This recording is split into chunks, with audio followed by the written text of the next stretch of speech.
Just quickly, I had a look at your website before this particular interview and noticed that you won an award at the Excel Award, yes, run by Roger Hamilton back in 2008. Yeah, 2008, I think.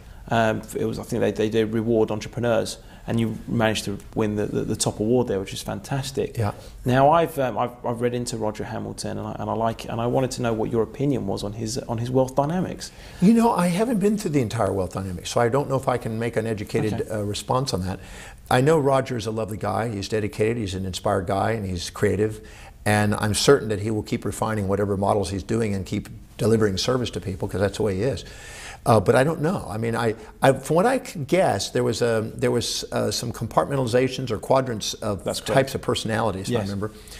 And I'm a little uncertain about that, because my observation is that everybody's got every trait in different settings.